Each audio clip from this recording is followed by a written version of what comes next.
ஓம்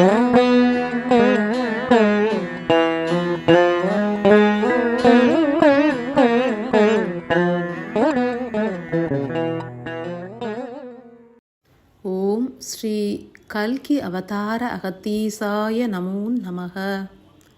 ஈசனின் அடி தொழுதே அகத்தீசன் உரைக்கின்றேன். அன்பு நிறைந்த மானுட ஆன்மாக்களே, அதி தீவிரம் என்பது எந்த ஒரு செயலினில் ஊட்டப்படுகின்றதோ அச்செயல்கள் யாவும் பெரும் வெற்றியினை ஈட்டித் தரும். மனிதர்கள் பொருள் ஈட்டுவதற்கும் புற வாழ்வினை செம்மையாய் ஏற்பதற்கும் தீவிர வேட்கை கொண்டு செயலாற்றுகின்றனர். அத்தீவிரத் தன்மையினை இறைவனின் அருளினை பெற்றிட முனைந்து செயலாற்றுவதிலே செலுத்தினால் பிறவி கடந்தும் நன்னிலை ஏற்கலாம். ஆத்ம காயத்ரி நோன்புதனை ஏற்று பக்தியோடும் சரணாகதத்துடனும் அதி தீவிர எண்ணங்களோடும் செயலாற்றிய எமது பிள்ளைகளை யாம் பூரணமாய் வாழ்த்துகின்றோம். ஆத்ம காயத்ரி நோன்பின் மூலம் எண்ணற்ற ஆன்மாக்கள் விழிப்படைந்தன.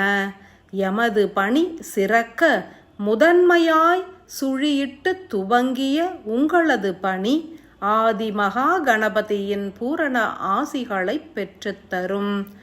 தபோவனம் என்பது அன்பாலய இல்லமாக மலரும். அதனின்று எண்ணற்ற உயர் தெய்வங்கள் இவ்வுலகின் ஆன்மாக்களை காத்திட காந்த அலைகளை வீசிடுவர். பூரணம் என்பது நிறைவான நிலையினை குறிக்கும். நிறைவாய் வீற்றுள்ள தெய்வங்கள் தபோவனத்தினை மையமாக கொண்டு இயங்கிடுவர். மகா யாகங்கள் நிகழ்கையில் தெய்வங்களின் பிரதிஷ்டாபனமும் நடைபெறும். ஆசனம் ஏற்று அமர்கின்ற ஆதிசிவன் முழுமையாய் இயங்கத் துவங்குவார்.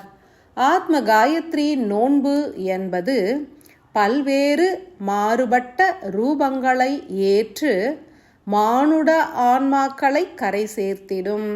48 தினங்களை நிறைவு செய்திட்ட அன்பு ஆன்மாக்களே, சத்திய யுகத்தின் திறவுகோல் என்பது ஆத்ம காயத்ரி மந்திரத்தினில் அடங்கியுள்ளது.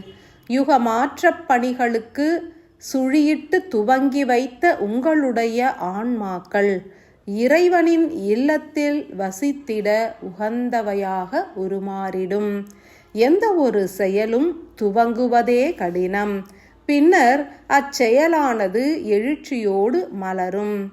வீரியமாய் விரிவடைய உள்ள சத்தியயுக வாயிலுக்கு மானுட ஆன்மாக்களை தொடர் செயலாய் ஈர்த்திடுங்கள்.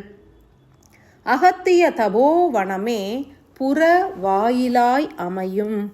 மாற்று வழிமுறைகளையும் அற்புத தியான முறைகளையும் அன்பு சார்ந்த புற இயக்கங்களையும் யாம் அருளிடுவோம்.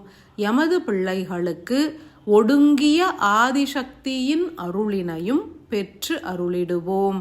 கால பைரவரின் காலம் சார்ந்த பணிகளையும் வளமாய் உருமாற்றி அருளிடுவோம். ஒரு மண்டல காலம் ஆத்ம காயத்ரி நோன்பு ஏற்றவர்களுக்கும் சில தினங்கள் ஏற்றவர்களுக்கும் ஒரு முறை மந்திரம் உரைத்தவர்களுக்கும் எமது பூரண ஆசிகள். பலனை எதிர்நோக்கிடாது உலகம் உய்வுறவும் பெரும் அழிவுகளிலிருந்து மானுட குலம் காக்கப்படுவதற்கும் உதவிடுங்கள். இறை லயம் பெருகிட யாம் உதவிடுவோம். நீங்கள் சேகரித்த இறை சக்தியினை சூன்ய நிலைக்கு உயர்த்தி உன்னத நிலைகள் சித்திக்க யாம் உதவிடுவோம்.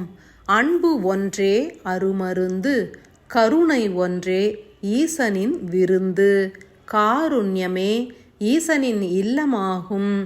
ஏக இறைவன் எனும் ஒளியினுள் பிரவேசித்து ஒளிமயமான புவியினை உருவாக்கி ஒளி நிறைந்த ஆன்மாக்களை பிணைத்து சத்தியயுகம் எனும் ஒளி யுகத்தினை துவக்கி இன்புற்று வாழ்ந்திட அனைத்து ஆன்மாக்களையும் வாழ்த்தியே மகிழ்கின்றேன். மகா யாகங்களில் 12 தெய்வங்கள் மாறுபட்ட பணியாற்றி மானுட ஆன்மாக்களை ஈர்த்திட எமக்கு வாக்கு நல்கியுள்ளனர். ஆதிசக்தியே அனைத்து தெய்வ நிலைகளுக்கும் மூல மையமாய் விளங்கி ஆற்றல்களை பொழிந்திருப்பார். உங்களுடைய அர்ப்பணிப்பு ஒன்றே தெய்வங்களை ஈர்த்து பிணைக்கின்றது. நோன்பினை நிறைவுறுத்தி எம்மோடு இணைந்து சத்திய யுகம் தோற்றுவித்திட வாழ்த்துகின்றேன். என்றென்றும் அருளாசிகளை பொழிந்திடும் அகத்து ஈசனின் பூரண ஆசிகள்.